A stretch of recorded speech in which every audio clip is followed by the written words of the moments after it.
In this edition of Twin Reel Game Reviews, we'll be taking a look at the game Dot Arcade by, and I'm probably going to mess this up, James Montagna.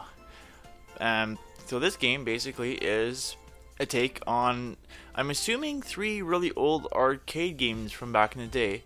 Probably older than me, because I don't recall these type of arcade games, but you got Mr. Snake, and you got Dodge Club, and you got Rally Driver.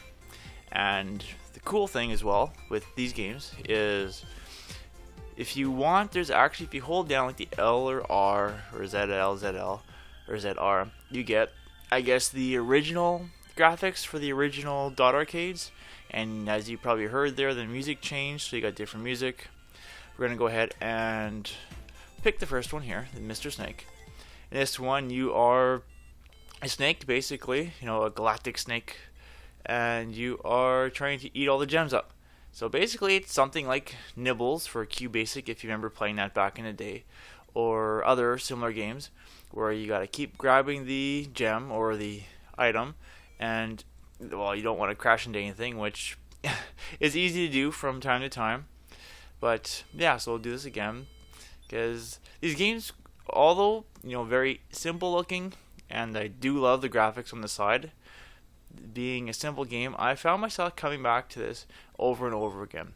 Originally, I was actually hesitant on doing a review for this because it didn't really look like the type of game I would normally play. And so I figured, well, I'd probably end up giving it a bad score just because I don't play these games. But I've been hearing a lot of interesting stuff about the game, so why not do a review? And after giving this game a go, I'm actually very impressed with it.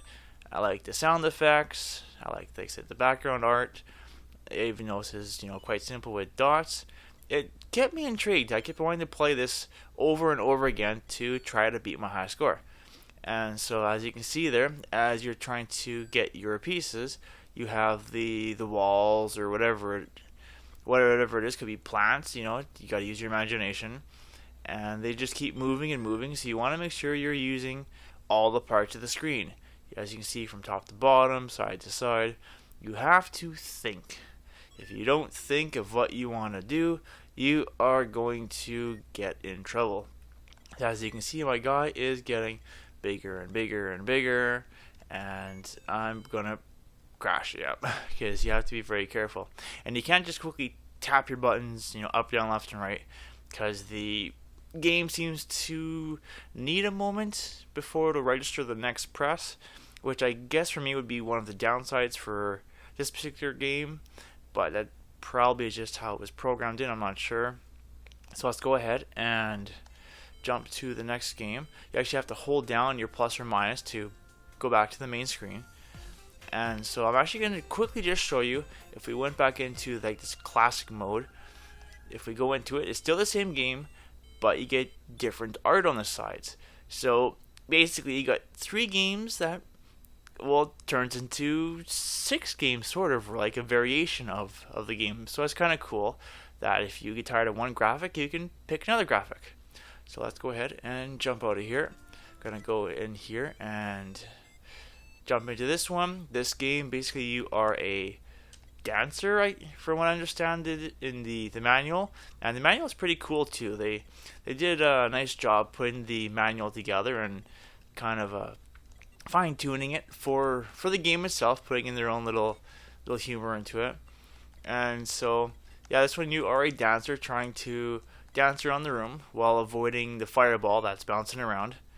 And so I'm assuming that the green thing going around is the wall for the room. You're kind of going around from side to side, so the wall's moving around. And yeah, I got hit there. I'm not going to show you the alternate graphic for this. I'll leave that for you to see when you jump into the game yourself and pick it up. So let's go ahead and jump out. I will show you the third one. Third one is, as you can see on the right side as well there, you have the different times or the different high scores for yourself, so you know what you had and know what you want to try to beat. And so the top one I played quite a bit. Middle one, I didn't mind it as much. The bottom one here, I've been enjoying as well. I find the top and the bottom ones are the main 2 I've actually been playing. This one, you are a race car driver, and as you can hear from the sound effects, it slowly speeds up faster and faster. You got sides there being the sides of your road that you're on, different vehicles passing you. Now, what I really like about all these games is that you can use the C stick, you can use the D-pad, heck, you could even use the A, B, X, and Y buttons on here to move the character around. So for this game, for the way I play it, I'll use the left D-pad to move them left, and I'll use the A button to move them right. So that way, you have much quicker movements on here versus moving your thumb to move from left and right. You have your two hands, you can go left A. Kind of reminds me like playing pinball, because you got both hands, one on each of the flippers. And so yeah, a lot of work was done into these games. Sure, they're very simple in nature, but if it's simple, make sure it's done well. And I would say this game was done well. And darn, of course I got hit.